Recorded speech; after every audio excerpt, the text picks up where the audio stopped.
হুম। তো আমরা যেটা জানলাম যে ইলেকট্রন তার সর্বস্থ কক্ষপথে যত সংখ্যক থাকবে, অর্থাৎ ইলেকট্রনের যে মোট আধান আর নিউক্লিয়াসের মধ্যে যে প্রোটন কণাগুলো আছে তাদের মোট আধান সমান হয়। সেই জন্য একটা পরমাণু নিস্তড়িত হয়, যে কোনো একটা পরমাণু নিস্তড়িত হয়। এবারে এই পরমাণু যদি তার সর্ববহিস্থ কক্ষপথ থেকে কোনো ইলেকট্রন ছেড়ে দেয়, ইলেকট্রন যদি ছেড়ে দেয়, তাহলে এই পরমাণুটার মধ্যে ধনাত্মক তড়িৎধর্মী কণিকার পরিমাণটা বেশি, অর্থাৎ ধনাত্মক আধানের পরিমাণটা বেশি হয়। তখন এই পরমাণুটা পজিটিভ তড়িৎগ্রস্ত কণায় পরিণত হয়। আবার যদি এটা হয় এ কোনো ইলেকট্রন গ্রহণ করলো, ইলেকট্রন তার সর্বস্থ কক্ষপথে নিল, তখন কি হবে? তখন যেহেতু এখানে ইলেকট্রনের সংখ্যা বেশি হচ্ছে এবং ইলেকট্রন ঋণাত্মক তড়িৎধর্মী হয়, সেই কারণে এই পরমাণুটা তখন ঋণাত্মক তড়িৎগ্রস্ত কণায় পরিণত হবে। ঠিক আছে। আচ্ছা, এবারে আমাদের আরেকটা ব্যাপার জানতে হবে যে দুটো, এখানে দুটো বস্তু আমি বলছি, এ একটা বস্তু আর এ একটা বস্তু, এ এবং বি দুটো বস্তুই যদি কোনো আধান না থাকে, নিউট্রাল যদি থাকে, একদম চার্জ শূন্য, ঠিক আছে, তাহলে সেক্ষেত্রে কি হয় না, এদের দুজনের সংস্পর্শে যদি নিয়ে আসা হয় তাহলে কিন্তু তারা আধান বিনিময় করবে না, তারা কিন্তু আদান বিনিময় করে না। তো এখানে আমি যে ব্যাপারটা বলছিলাম যে এ একটি পদার্থ বা কোন একটা বস্তু, বি একটা বস্তু, এরা নিউট্রাল আছে। তো এদেরকে যদি কোনো একটা পরিবাহী তার দ্বারা যোগ করে দিই, এরকম কোনো পরিবাহী তার দ্বারা যোগ করে দিই, তাহলে কিন্তু কোনো আধানের, এখানে যেহেতু কোনো আধান নেই, এক্সট্রা কোনো আধান নেই, সেই হিসাবে কোনো আধান ফ্লো হবে না। ঠিক আছে, কোনো আধানের ফ্লো হবে না। কিন্তু এই এ বস্তুটাকে তুমি বাইরে থেকে ধরে নাও ইলেকট্রন দিয়ে দিলে, এখানে ইলেকট্রন দিয়ে দেওয়া হলো, তাহলে আমাদের এই কনসেপ্ট অনুযায়ী আমি যে ব্যাপারটা বললাম যে যখনই কোনো পদার্থকে ইলেকট্রন দেওয়া হবে, অর্থাৎ সর্বস্থ কক্ষপথে সে যদি ইলেকট্রন রাখে কোনো পরমাণু, সেই নেগেটিভ তড়িৎগ্রস্ত কণায় পরিণত হয়। আর এখানে যেহেতু অসংখ্য পরমাণুগুলো নিয়ে তৈরি হয় পদার্থ বা বস্তুটা, তো সেই হিসাবে এই বস্তুটা ঋণাত্মক তড়িৎগ্রস্ত কণায় পরিণত হবে। ঠিক আছে। এরপরে আমি বি বস্তুটাকে একই রকম ভাবে এর কোনো রকম বিশেষ উপায়ে ধরে নিচ্ছি ইলেকট্রন এখান থেকে বের করে দিচ্ছি, ইলেকট্রন বেরিয়ে যাচ্ছে, সুতরাং এ তখন ধনাত্মক তড়িৎগ্রস্ত কণায় পরিণত হচ্ছে। স্বাভাবিক অবস্থায় এরা দুজনেই নিউট্রাল ছিল, কিন্তু যখন ইলেকট্রন গ্রহণ করে নিচ্ছে বা ইলেকট্রন বর্জন করছে, বা আমি যেটা বললাম এ বস্তুকে যদি ইলেকট্রন দেওয়া হয় বা বি বস্তু থেকে ইলেকট্রন যদি নিয়ে নেওয়া হয়, তাহলে এ হয়ে যাচ্ছে ঋণাত্মক এবং বি হয়ে যাচ্ছে ধনাত্মক। এরপরে আমি যদি এই দুটো পদার্থকে কোনো একটা পরিবাহী তার দ্বারা যোগ করে দিই বা দুজনকে যদি পরস্পরের সংস্পর্শে নিয়ে আসি, তখন কি হবে, যেহেতু এ বস্তুতে ইলেকট্রনের আধিক্য আছে, অর্থাৎ ইলেকট্রনের সংখ্যা স্বাভাবিকের থেকে বেশি আছে, সেই জন্য এ বস্তুর টেন্ডেন্সি থাকবে কি ইলেকট্রন ছেড়ে দেওয়া। আর বি বস্তু যেহেতু ইলেকট্রনের ঘাটতি আছে, তার টেন্ডেন্সি থাকবে ইলেকট্রন গ্রহণ করা। তো স্বাভাবিকভাবেই তখন কি হবে না, এই ইলেকট্রনগুলো এই এ বস্তু থেকে বি বস্তুর দিকে যেতে থাকবে। এবারে কোশ্চেন হলো কতক্ষণ যেতে থাকবে। ঠিক আছে, আমি উদাহরণ হিসাবে ধরে নিচ্ছি যে এখানে 10টা ইলেকট্রন একে দেওয়া হয়েছে, আর এখানে এর 10টা ইলেকট্রন বের করে নেওয়া হয়েছে। ঠিক আছে, এতে 10টা ইলেকট্রন দেওয়া হয়েছে আর বিতে 10টা ইলেকট্রন বের করে নেওয়া হয়েছে। ঠিক আছে। তো এরপরে আমি যদি দুটো পরিবাহী তার মানে দুটো বস্তুকে পরিবাহী তার দ্বারা যোগ করে দিই, তাহলে কি ঘটনা ঘটবে, এইটা তোদের কাছে একটু কোশ্চেন থাকলো, মানে যদি পরিবাহী তার দ্বারা যোগ করি তখন ঘটনাটা কি ঘটবে। এই জায়গাটাকে একটু স্কিপ করে আমি তোদেরকে আরেকটা উদাহরণ দিচ্ছি, সেই উদাহরণটা একটু দেখে তারপর বল। যে ধর এখানে দুটো পাত্র আছে, ঠিক আছে, এই একটা পাত্র আর আর একটা পাত্র, এটা একই উচ্চতায় রাখা আছে, একটা টেবিলের উপর বসানো আছে। তো এই পাত্রটা একটু চওড়া, ঠিক আছে। এরপর কি করলাম, আমি এতে 10 লিটার জল ঢাললাম, 10 লিটার, আর এতেও 10 লিটার জল ঢাললাম। এখানে যেরকম 10টা করে ইলেকট্রন দিয়েছিলাম বা এখানে 10টা ইলেকট্রন বর্জন করা হয়েছিল, এখানেও 10 লিটার জল দেওয়া হয়েছে। তাহলে এই জলের উচ্চতা ধরে নেওয়া হলো এখান পর্যন্ত হবে। ঠিক আছে। এরপর এইখানে 10 লিটার জল দেওয়ার ফলে নিশ্চয়ই এর উচ্চতা একটু কম হবে, এখান পর্যন্ত এর উচ্চতা হবে। এরপর এখানে আমি কি করলাম, একটা পার্সোনাল দ্বারা এদেরকে যুক্ত করে দিয়েছি, এরকম একটা পার্সোনাল দ্বারা এখানে যুক্ত করে দেব। ঠিক আছে।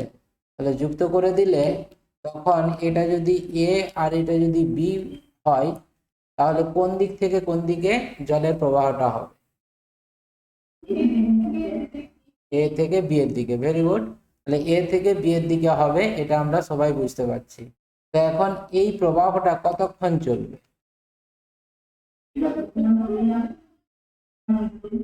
আচ্ছা, যতক্ষণ না এদের উচ্চতা সমান হচ্ছে, হ্যাঁ, এটা পর্যন্ত ততক্ষণ হচ্ছে জলের প্রবাহটা চলবে। এবারে তোরা কি বলতে পারবি, এইখানে যে এই যে 10 লিটার আর এতে 10 লিটার ঢালা হয়েছিল, তাহলে এখন কি তোরা এখান থেকে, আমি যদি জিজ্ঞেস করি এখান থেকে কত লিটার জল, মানে এ থেকে কত লিটার জল বিতে গেছে, এটা কি কেউ বলতে পারবি?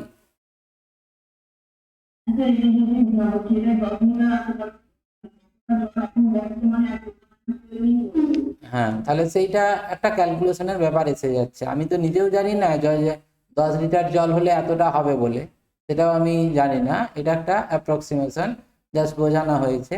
তো এটা কোনোভাবেই আমরা কিন্তু বাইরে থেকে না পরিমাপ করে কোনোভাবেই বলতে পারবো না যে এ বস্তু থেকে কত লিটার জল বি বস্তুতে গেছে, এটা কিন্তু আমরা বলতে পারছি না। ঠিক আছে। তো সেই হিসাবে যতক্ষণ পর্যন্ত না এটা বলতে পারছি ততক্ষণ আমাদের আরেকটা ব্যাপার জানতে হবে যে কতক্ষণ এখানে, তাহলে এই জলের যে প্রবাহটা হলো সেটা কার জন্য হলো, সেটা হলো এই দুটো পাত্রের মধ্যে যে উচ্চতার পার্থক্য ছিল, প্রাথমিক অবস্থায় যে জলের উচ্চতার পার্থক্য ছিল, এই উচ্চতার পার্থক্যটাই জল প্রবাহের জন্য দায়ী ছিল। ঠিক আছে। যখনই এই পার্থক্যটা শূন্য হয়ে গেছে, তখন কিন্তু আর কোনো রকম ভাবে জল আর প্রবাহিত হচ্ছে না। ঠিক আছে। এর মধ্য দিয়ে আর কোনো জল প্রবাহ তখন কিন্তু হবে না, বন্ধ হয়ে যাবে। ঠিক আছে। তো এখানে তাহলে উচ্চতার পার্থক্যটাই মেন কিন্তু ফ্যাক্টর ছিল। তো এবারে ধরে যদি আমি এইটা বলে নিই যে এখানে 10 লিটার জল ঢেলে দিয়েছিলাম আর এখানে যদি আমি জলের পরিমাণটা 5 লিটার ঢালতাম, তাহলে নিশ্চয়ই আগে যে পরিমাণ জলের প্রবাহ হয়েছিল এখানে নিশ্চয়ই তার থেকে বেশি পরিমাণ প্রবাহ হবে, ঠিক কিনা? আগে দুজনেরই যখন 10 লিটার ছিল, তখন যে পরিমাণ এই নলের মধ্য দিয়ে জলের প্রবাহটা হয়েছে, যে পরিমাণ, এখন যদি এতে 5 লিটার বি পাত্রে আর এ পাত্রে যদি 10 লিটার জল ঢালা হয়, তো সেক্ষেত্রে নিশ্চয়ই জলের প্রবাহটা আরো বেশি হবে। কারণ কি, তখন উচ্চতার পার্থক্যটা আরো বেশি থাকবে, ঠিক না? না আগে যদি উচ্চতাটা 10 লিটার ঢালার ফলে এইটা থাকতো, 5 লিটার ঢালার ফলে নিশ্চয়ই এইরকম জায়গায় উচ্চতাটা থাকবে। ঠিক আছে। এই হাইটে থাকবে। তাহলে এই হাইটটা যেহেতু অনেক ডিফারেন্সটা বেশি হয়ে যাচ্ছে, সেই কারণে জলের প্রবাহটা বেশি হবে। ঠিক আছে। তার মানে আমি এখানটা থেকে এটা বোঝাতে চাইলাম যে এই যে জলের প্রবাহটা হচ্ছে একটা নলের মধ্য দিয়ে, এই নলের মধ্য দিয়ে যে জলের প্রবাহটা হচ্ছে, এই জলের প্রবাহটা অনলি ডিপেন্ড করবে এই এ পাত্র এবং বি পাত্রের মধ্যে উচ্চতার পার্থক্যের উপর। উচ্চতার পার্থক্য যত বেশি হবে বা যতক্ষণ থাকবে, ততক্ষণ এই নলের মধ্য দিয়ে জলের প্রবাহটা হবে। ঠিক আছে। যদি উচ্চতা 0 হয়ে যায়, উচ্চতার পার্থক্য, তাহলে কিন্তু কোনো রকম জলের প্রবাহ হবে না। ঠিক আছে। তো ঠিক একই রকম ভাবে আমরা এখানে সেই জিনিসটা ভাববো যে এখানে যে দুটো বস্তু আমরা বললাম যে এ বস্তু আর বি বস্তু, এখানে প্রথমে ধরে নিয়েছিলাম দুজনেরই আধানের পরিমাণটা 10 করে, অর্থাৎ 10টা ইলেকট্রন একে দেওয়া হয়েছে, এখানে 10টা ইলেকট্রন এখান থেকে নেওয়া হয়েছে। তাহলে এবারে আমরা যেটা বুঝলাম সেটা হচ্ছে কি, এই বস্তুতে 10টা ইলেকট্রন দেওয়ার জন্য এর ঋণাত্মক যে চার্জটা, ঋণাত্মক আধানের পরিমাণটা বেশি, আর এতে ধনাত্মক আধানের পরিমাণটা বেশি হবে। তো স্বাভাবিকভাবে এদের পরিবাহী তার দ্বারা যোগ করলে এইদিকে তোমার তড়িৎ প্রবাহ হতে থাকবে, ইলেকট্রনের প্রবাহ হবে। তো এইটা কতক্ষণ চলবে? এখানে যেরকম উচ্চতার পার্থক্য যতক্ষণ ছিল ততক্ষণ প্রবাহ হচ্ছিল, এখানে তাহলে কোন বিষয়টার পার্থক্য থাকতে হবে না, এইটা হচ্ছে আর একটি রাশি পড়বো, সেটি হচ্ছে বিভব। বিভব, এই বিভবের যত পার্থক্য থাকবে, যতক্ষণ পার্থক্য থাকবে ততক্ষণ হচ্ছে এ এবং বি এর মধ্যে আধানের আদান প্রদান হতে থাকবে। তাহলে এই বিভব জিনিসটা কি না, বিভব হচ্ছে একটা বস্তুকে তড়িৎগ্রস্ত করলে, যখন আহিত করব তখন যে তার তড়িৎ অবস্থাটা যে পরিমাপ করা হয় যার সাহায্যে, সেটাই হচ্ছে বিভব। ঠিক আছে, একদম সংক্ষেপে যদি আমাদের প্র্যাকটিক্যাল ধারণা থেকে এটা আমরা বলি, তাহলে বিভবের সংজ্ঞা এইভাবে দেওয়া যায় যে একটা কোনো বস্তু নিউট্রাল ছিল, অর্থাৎ বিভব তখন শূন্য। নিউট্রাল ছিল মানে ধনাত্মক আধান এবং ঋণাত্মক আধানের পরিমাণ সমান, তখন বিভবটা শূন্য। এবারে যদি কোনোভাবে এখান থেকে ইলেকট্রন বের করে দেওয়া হয়, তখন যতই ইলেকট্রন বের করবে তার জন্য কি হবে, এ তড়িৎগ্রস্ত কণায় পরিণত হবে, পজিটিভ তড়িৎগ্রস্ত কণায়। তাহলে এই পজিটিভ তড়িৎগ্রস্ত কণার পরিমাণটা তখনই বাড়বে যদি ইলেকট্রনের সংখ্যা এখান থেকে বেশি পরিমাণ বের করে নেওয়া। তাহলে এইটা বের করতে থাকলেই তখন কি হবে, এর বিভবের মানটা আস্তে আস্তে বাড়তে থাকবে। ঠিক আছে, তাহলে এখানেও ঠিক সেরকম ভাবে 10টা ইলেকট্রন যদি এখানে দেওয়া হয়, অর্থাৎ এখানে মাইনাস যে ঋণাত্মক আধানে পরিণত হচ্ছে 10টা ইলেকট্রন দেওয়ার জন্য, আর এখানে যে 10টা ইলেকট্রন বের করে নেওয়ার জন্য ধনাত্মক আধানে পরিণত হয়েছে। তো এই দুটোরে যে যদিও সমপরিমাণ ইলেকট্রন দেওয়া বা নেওয়া হয়েছে, তাহলে সেই হিসাবে ভাবা যেতে পারে যে সমবিভব, এরা দুজনেরই বিভবটা কিন্তু সমান, অর্থাৎ এ ধনাত্মক ধর্মী, ঋণাত্মক ধর্মী এবং ধনাত্মক ধর্মী। ঠিক আছে, কিন্তু ব্যাপারটা কি হয়, এখানে বিভবটা আবার নির্ভর করবে ওই পরিবাহীর আকারের উপর। ঠিক আছে, অর্থাৎ এর সাইজের উপর নির্ভর করে। যদি আমরা দেখি যে গোলক, এটা গোলাকার হয়, দুটো বস্তুই যদি গোলাকার হয়, তাহলে সেক্ষেত্রে যে গোলকের ব্যাসার্ধ যত বেশি হবে তার বিভব তত কম হবে। কারণ আমরা এটা একটা পড়বো পরে, ভি সমান কিউ বাই আর, এটা একটা ফর্মুলা। এই আর হচ্ছে ব্যাসার্ধ, যত ব্যাসার্ধ বেশি হবে বিভবের ভ্যালু তত কম হবে। আচ্ছা, তাহলে আমরা যে বিভবটা বললাম যে কোনো একটা বস্তুর বিভব সেটা ডিপেন্ড করে ভি সমান কিউ বাই আর, যেটা আমি বললাম যে উচ্চতার পার্থক্য কখন বেশি হবে, যত বেশি পরিমাণ আমি এখানে জল ঢালবো তত উচ্চতার পার্থক্য বেশি হবে, অর্থাৎ এখানে উচ্চতার ডিফারেন্স যত বেশি হবে ফ্লোটা তত বেশি হবে। এখানেও ঠিক সেরকম ভাবে কোনো একটা বস্তুকে যখন আমি আহিত করব, অর্থাৎ আধান দিচ্ছি, তখনই কি হচ্ছে, যদি একটি ইলেকট্রন দিই তাহলে যে পরিমাণ বিভব হবে, দুটো দিলে তার থেকে বেশি পরিমাণ বিভব হবে, তিনটে দিলে আরো বাড়বে। অর্থাৎ যত আমি আধানের পরিমাণ বাড়াবো তত বিভবের পরিমাণ বাড়বে, মানে ভি সমানুপাতিক হবে কিউ, মানে আধানের সঙ্গে সমানুপাতিক হবে। আবার যদি এই বস্তুটা, মানে এখানে যদি দুটো বস্তু হয়, এই একটা বস্তু আর একটা বড় বস্তু বি বস্তু, এখানে আমি দুটোতেই সমপরিমাণ আধান দিয়েছি, অর্থাৎ এখানে 10টা ইলেকট্রন দিয়েছি আর এখানেও 10টা ইলেকট্রন দিয়েছি, তাহলে এটা মনে হতে পারে যে দুজনেরই বিভবটা সমান, কিন্তু তা নয়। এখানে আমি যে উদাহরণটা দিয়েছিলাম এই উদাহরণটার মতো, এই যে উদাহরণটা, এখানে এ বস্তু মানে এ পাত্র, তাতে 10 লিটার জল দিয়েছিলাম, বি পাত্র, তাতেও 10 লিটার জল দিয়েছিলাম, কিন্তু দেখো দুজনের চেহারাটা আলাদা, একজন ছোট একজন বড়। স্বাভাবিকভাবেই এ পাত্র যেহেতু সরু, সেই জন্য এর ক্ষেত্রে জলের উচ্চতাটা যা হবে, আর বি পাত্রটা চওড়া হওয়ার জন্য তার যে জলের উচ্চতা সেটা যদি H2 হয়, এটা সবসময় H1 গ্রেটার দেন H2 হয়।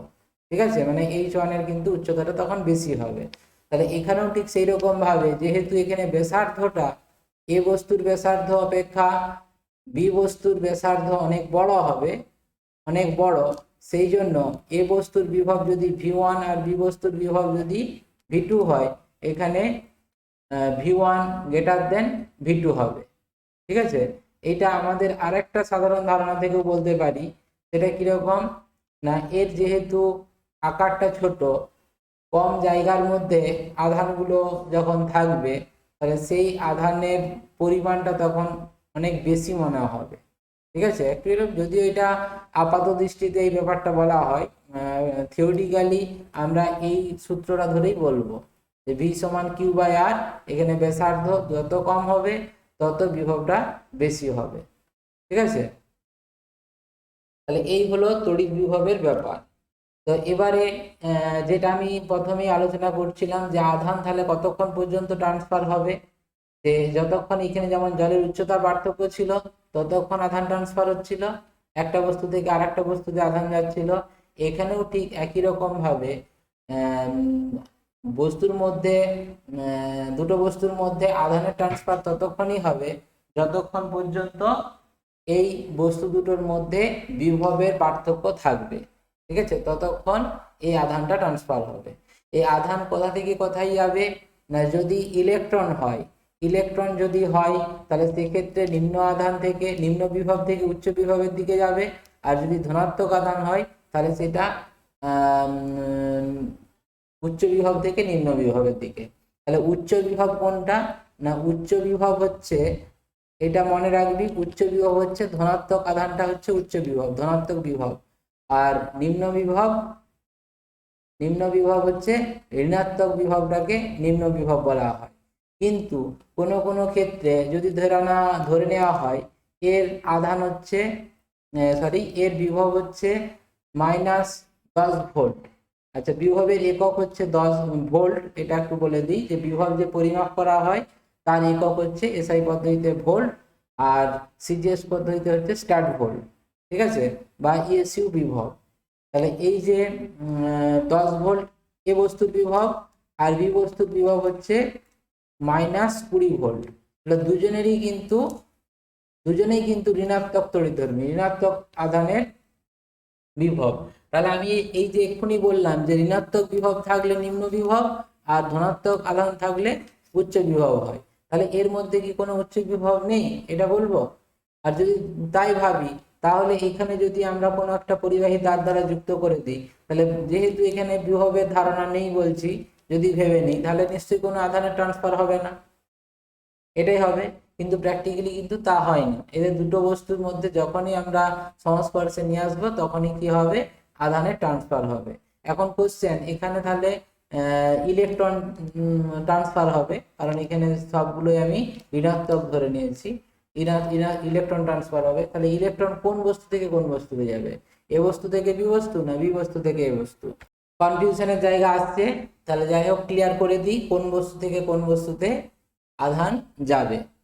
হ্যাঁ, এবারে আমাদেরকে এই জায়গায় এরকম যদি কোনো কেস থাকে তাহলে সেক্ষেত্রে আমাদেরকে ভাবতে হবে এদের মধ্যে বিভবের পার্থক্য কত, কারণ বিভব পার্থক্যের উপরেই নির্ভর করবে তো আধানের সঞ্চালনটা। তাহলে বিভব পার্থক্য কত, বিভব পার্থক্য এইটা লেখা হয়, এটাকে যদি V1 বলা হয় আর এটা যদি V2 বলা হয়, বিভব পার্থক্য এটা সমান ওই V1 মাইনাস V2। তাহলে V1টা হচ্ছে -10 আর V2টা হচ্ছে -20, মাইনাসে মাইনাসে +20, তার মানে 10 ভোল্ট। 10 ভোল্ট হচ্ছে বিভব পার্থক্য, অর্থাৎ এদের দুজনের মধ্যে বিভবের পার্থক্য হচ্ছে 10 ভোল্ট। তার মানে আমি যদি এইটাকে 0 ভোল্ট ভাবি আর এইটা তখন হয়ে যাবে -10 ভোল্ট, তাহলে দেখ এদের মধ্যেও তখন কিন্তু বিভব পার্থক্য 10 ভোল্টই থাকছে। ঠিক আছে, তাহলে যখন এইরকম কোনো কেস থাকবে -10 দুটোই যদি মাইনাস থাকে, তাহলে যেটা কম হবে অর্থাৎ যার ভ্যালুটা কম সেটা ধনাত্মক ধর্মী হবে। ঠিক আছে, আর যেটা বেশি সেটা ঋণাত্মক ধর্মী হবে। ঠিক আছে, একই রকম ভাবে যদি এটা পজিটিভ হতো +10 ভোল্ট আর এটা +20 ভোল্ট, তাহলে সেক্ষেত্রে যেটাকে কম ধরা হবে সেটা তখন উল্টো, এটা তখন মাইনাস ধরা হবে আর এটা তখন প্লাস ধরা হবে। এটা উচ্চ, কতটা প্লাস না, সেটা হচ্ছে 10 ভোল্ট বেশি এতে। +10 ভোল্ট বেশি, তখন এটা 0 ভোল্ট ধরা হবে। ঠিক আছে, তাহলে 0 যেটা সেটা তখন আমি ধরবো মাইনাস, আর এদিকটা তখন প্লাস। বোঝা গেল ব্যাপারটা? যখন আমি আরেকবার রিপিট করছি, মাইনাস মাইনাস দুটোই যদি মাইনাস থাকে, যেটা কম হবে সেটাকে তখন ধনাত্মক ধর্মী ধরা হবে। কতটা বেশি না, দুজনের মধ্যে পার্থক্য করব, পার্থক্য করলে যে ভ্যালুটা বেরোবে তত পরিমাণ সেটা ঋণাত্মক দিকে বেশি হবে। ঠিক আছে, আর তার সাপেক্ষে এই এ বস্তু যে 0 ধরলাম সেটা তখন ধনাত্মক ধর্মী হবে। একই রকম ভাবে যদি দুটোই প্লাস হয়, তাহলে সেক্ষেত্রে যেটা বেশি, কতটা বেশি সেটা আমি হিসাব করব। সেটা যেমন এটার ক্ষেত্রে 10 ভোল্ট এলো, +10 ভোল্ট, তার সাপেক্ষে তখন এটা -0, মানে এটা তখন ঋণাত্মক ধর্মী ধরতে হবে। 0 ধরবো এবং সেটা ঋণাত্মক ধর্মী। ঠিক আছে, তবেই এই পরিবাহী দুটোকে আমরা যখন এবারে যোগ করে দেবো, এরকম ভাবে যখন যোগ করব পরিবাহী দুটোকে, তখন কি হবে, প্লাস থেকে মাইনাসের দিকে তড়িৎ প্রবাহ হবে। এটা তখন উচ্চ বিভব হচ্ছে, কারণ উচ্চ মানে আমি কি বলেছিলাম, প্লাস। তাহলে এটা উচ্চ বিভব হচ্ছে, উচ্চ থেকে নিম্নের দিকে তড়িৎ প্রবাহ হয়। তাহলে ইলেকট্রনের প্রবাহ হয় কোন দিকে না, ঠিক তার উল্টো দিকে, অর্থাৎ নিম্ন থেকে উচ্চের দিকে। নিম্ন বিভব থেকে উচ্চ বিভবের দিকে হয় ইলেকট্রনের প্রবাহ, আর উচ্চ বিভব থেকে নিম্ন বিভবের দিকে হয় তড়িৎ প্রবাহ। ঠিক আছে, তাহলে এইরকম ভাবে আমাদের তড়িৎ প্রবাহের ব্যাপারটা ভাবতে হবে।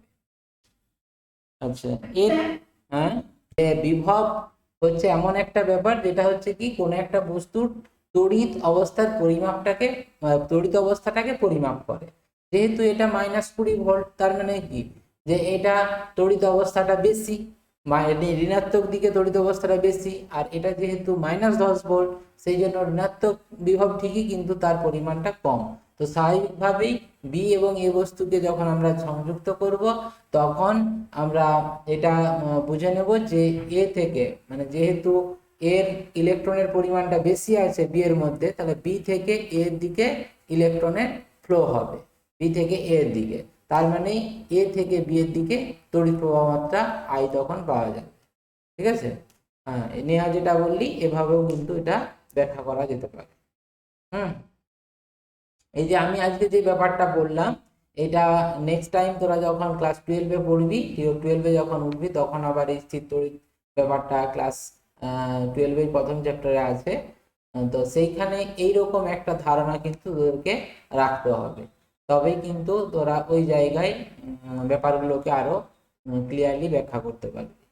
ঠিক আছে, আচ্ছা, এরপরে আমরা এই যে টোটাল যে ধারণাটা এতক্ষণ পর্যন্ত হলো, সেই ধারণাটার উপর বেস করে আমরা এখানে একটা ঘটনা ব্যাখ্যা করব, যেটা হচ্ছে কি, যে নির্জল কোষ, মানে তড়িৎ কোষ, ওই তড়িৎ কোষের মধ্যে কিভাবে তড়িৎ প্রবাহ সৃষ্টি হয়, বা কিভাবে সেখানে আমরা তড়িৎ শক্তিটাকে, রাসায়নিক শক্তিটাকে তড়িৎ শক্তিতে রূপান্তর করতে পারি, তার ব্যাপারটা এখানে একটু ডিসকাশন করা আছে। তো আমরা প্রথমে এখানে একটা পাত্র নেব, যে পাত্রের মধ্যে একটা নেওয়া হবে, একটু অ্যাসিড নিয়ে নেওয়া হবে। ঠিক আছে, অ্যাসিড হিসাবে এখানে লঘু সালফিউরিক অ্যাসিড নেওয়া যেতে পারে। অ্যাসিড দ্রবণ এতে থাকছে, একটা কাঁচের পাত্র, এটা হচ্ছে H2SO4, লঘু H2SO4। এবার এখানে দুটো তড়িৎদ্বার ব্যবহার করা হবে। ঠিক আছে, সেই তড়িৎদ্বার দুটো, এটা একটা, আর এখানে একটা তড়িৎদ্বার। এই দুটো তড়িৎদ্বার, একটা তড়িৎদ্বার কপার দিয়ে তৈরি হয়, একটা কপার, আর একটা জিঙ্ক দ্বারা তৈরি হয়। ঠিক আছে, তো এবারে এখানে একটা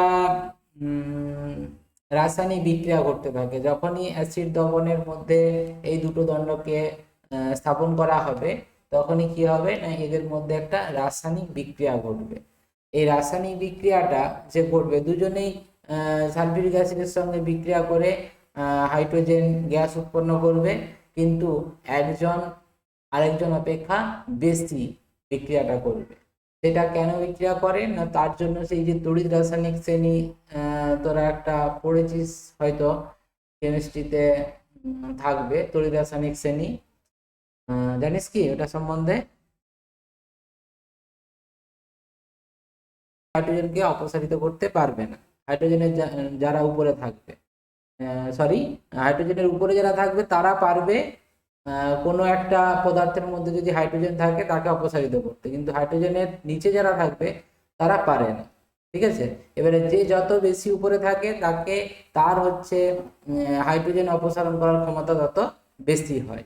ঠিক আছে, তো সেই হিসাবে এখানে জিঙ্কের পরিমাণটা অনেক বেশি, অনেক উঁচুতে থাকে, তার মানে হাইড্রোজেনের কাছাকাছি থাকে কপার।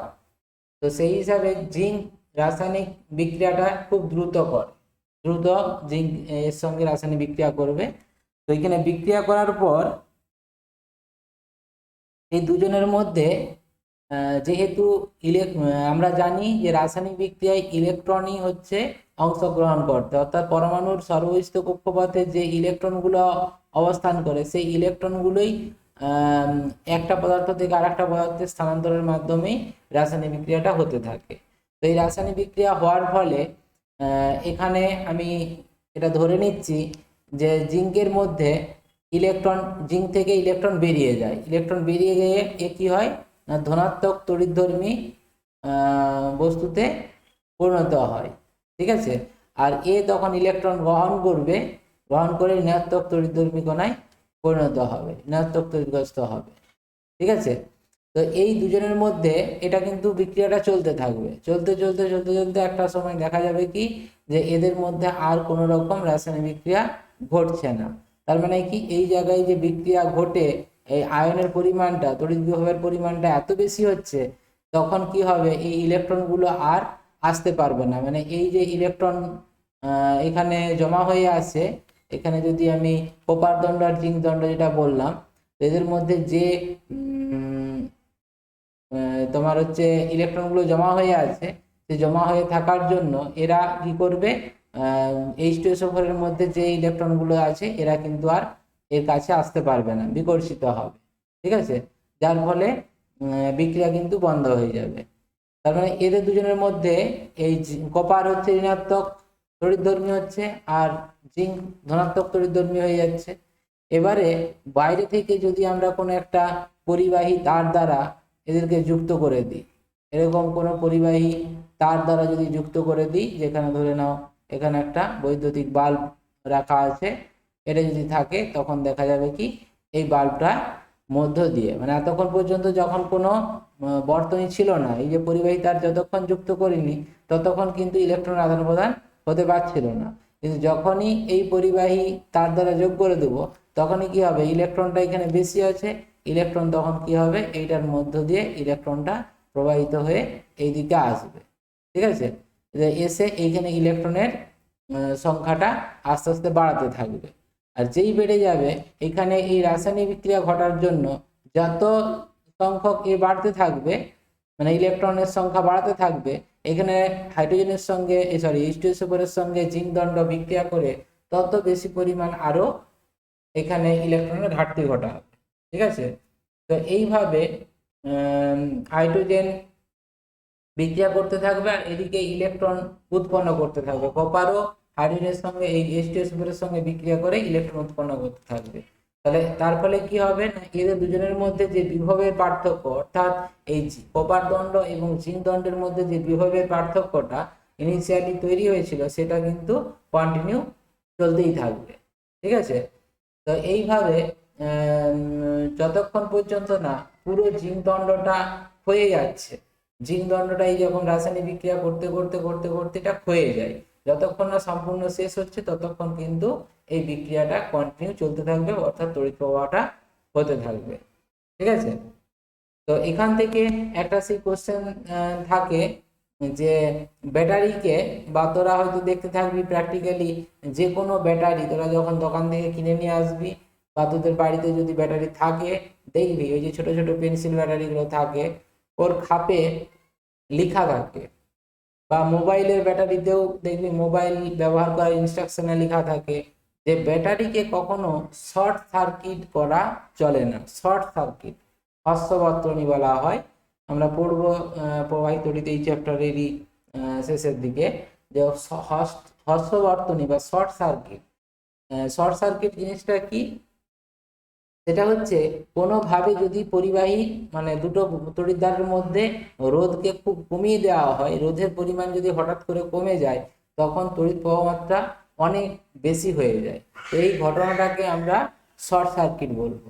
তাহলে এখানে যদি আমরা কোনো একটা পরিবাহী দ্বারা জাস্ট যোগ করে দিই, এরকম যদি যোগ করে দিই, তাহলে এর পরিবাহীর রোধ অনেক কম, প্রায় শূন্যের কাছাকাছি হয়ে যায়। তখন কি হয়, খুব দ্রুত মানে এখানে যে ইলেকট্রনগুলো আছে খুব দ্রুত এর মধ্য দিয়ে প্রবাহিত হয়ে জিঙ্ক দণ্ডে চলে আসে। এখানে যে হারে বিক্রিয়া হয়, মানে H2SO4 এর সঙ্গে জিঙ্কের বা কপারের যে হারে বিক্রিয়া হয়, তার থেকে বেশি হারে ইলেকট্রনের ফ্লো হবে। তার ফলে কি হবে, এটা 1 নম্বর গরম হয়ে যায়, দিয়ে এর মধ্যে যে H2SO4 এর সঙ্গে, যেহেতু লঘু H2SO4, এর মধ্যে জলীয় অংশ আছে, সেই জলীয় অংশটা বাষ্পীভূত হয়ে বেরিয়ে যায়, যার ফলে H2SO4 এর গাঢ়ত্ব বেড়ে যায়। ঠিক আছে, এটা ঘন হয়ে যায়। আবার খুব গরম বেশি হয়ে গেলে এটা কি হয় না, এখানে দণ্ডগুলো কার্যক্ষমতাটা নষ্ট হয়ে যায়। ঠিক আছে, তো এই কারণে ব্যাটারি চিরতরে হয়তো নষ্ট হয়ে যেতে পারে, একবারে ব্যাটারি তার কার্যক্ষমতা হারিয়ে ফেলে। এই কারণে ব্যাটারিকে কখনো শর্ট সার্কিট করা উচিত হয়নি। শর্ট সার্কিট করতে নেই।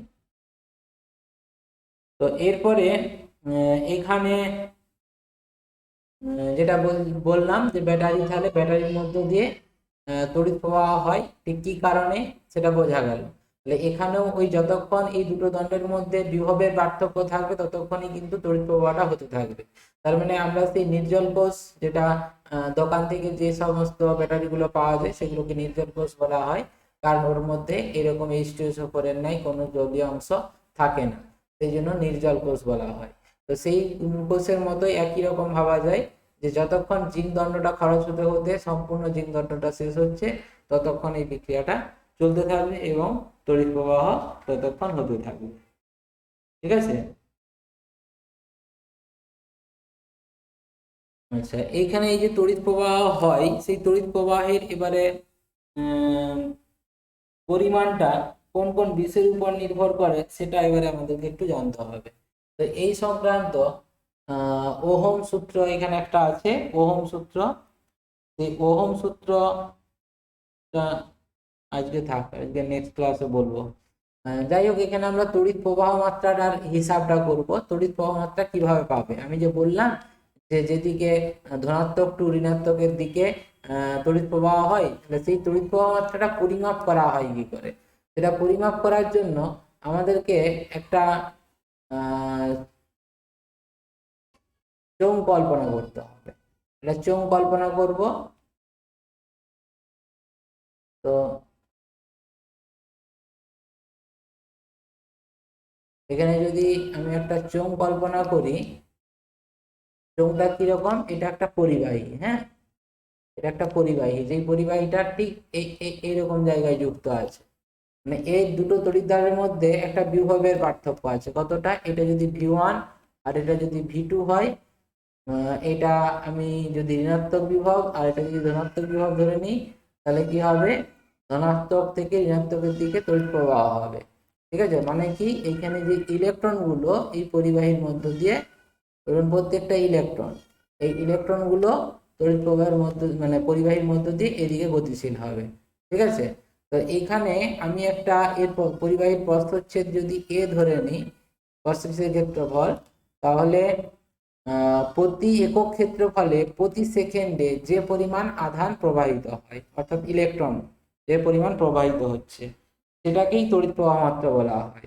যদি ধরে নেওয়া হয় টি সময় ধরে কিউ পরিমাণ আধান প্রবাহিত হচ্ছে, তাহলে কিউ পরিমাণ আধান বলতে কি না, কিউ সমান এক একটা ইলেকট্রনের আধান কত ই, তাহলে এরকম যদি এন সংখ্যক আধান প্রবাহিত হয় তাহলে সেটা হবে এন ই। তাহলে কিউ এর পরিমাণটা হচ্ছে এন ই, অর্থাৎ এখানে যতগুলো ইলেকট্রন আছে এর সংখ্যাটা হচ্ছে এন। তাহলে এই এন এক একটা ইলেকট্রনের আধান হচ্ছে ই, যেটার ভ্যালু হয় 1.6 ইন্টু 10⁻⁻19 কুলম। ঠিক আছে, এটা ই এর মান। তো এইটা ইন্টু ই টোটালটা হচ্ছে এখানে আধানের পরিমাণটা। তাহলে এইটা টি সময়ে যদি এই কিউ পরিমাণ আধান প্রবাহিত হয় তাহলে একক সময়ে কতটা যাবে, একক সময় হচ্ছে কিউ বাই টি। ঠিক আছে, এই কিউ বাই টি পরিমাণটাকেই বলা হয় তড়িৎ প্রবাহ মাত্রা। একক সময়ে যে পরিমাণ আধান প্রবাহিত হচ্ছে এটাকেই তড়িৎ প্রবাহ মাত্রা প্রকাশ করা হয় আই দ্বারা। ঠিক আছে, তো এই তড়িৎ প্রবাহ মাত্রা পরিমাপ করার সময় আর একটা ব্যাপার বলতে হয়, সেটা কি না ইলেকট্রনগুলো এইখানে যে প্রস্থচ্ছেদের মধ্য দিয়ে গতিশীল হচ্ছে তার সঙ্গে কিন্তু লম্বভাবে যেতে হবে। যে প্রস্থচ্ছেদের মধ্য দিয়ে যাচ্ছে সেটা লম্বভাবে যদি অতিক্রম করে প্রতি সেকেন্ডে যে পরিমাণ আধান যাবে তাকেই বলা হবে এই তড়িৎ প্রবাহ মাত্রা। এই তড়িৎ প্রবাহ মাত্রার একক কি হয় না, এর একক কুলম, আধানের একক আর সময়ের একক। তার মানে কি আধানের এসআই একক যদি বলা হয় কুলম আর সময়ের একক সেকেন্ড, কুলম পার সেকেন্ড, এটাকে প্রকাশ করা হয় অ্যাম্পিয়ার দ্বারা, অ্যাম্পিয়ার বড় হাতের এ।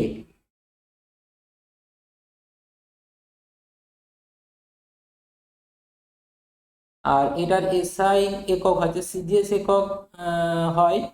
সিজিএস এককটা হচ্ছে ওই একই রকম ভাবে আধানের সিজিএস একক কি স্টার্ট কুলম, তাহলে 1 ampere equal to 1 coulomb by 1 second. তার মানে 1 কুলম সমান একটু আগে বলছিল কেউ যে 3 ইন্টু 10⁹ এসইউ, এসইউ আধান বাই 1 সেকেন্ড। তার মানে কি হচ্ছে এইটা সরি এসইউ বাই 1 সেকেন্ড মানে হচ্ছে আধানের পরিমাণ, যেটা বোঝাচ্ছে কি stat ampere, 3 into 10⁹ stat ampere. ঠিক আছে, এইটি হচ্ছে তোমার একক।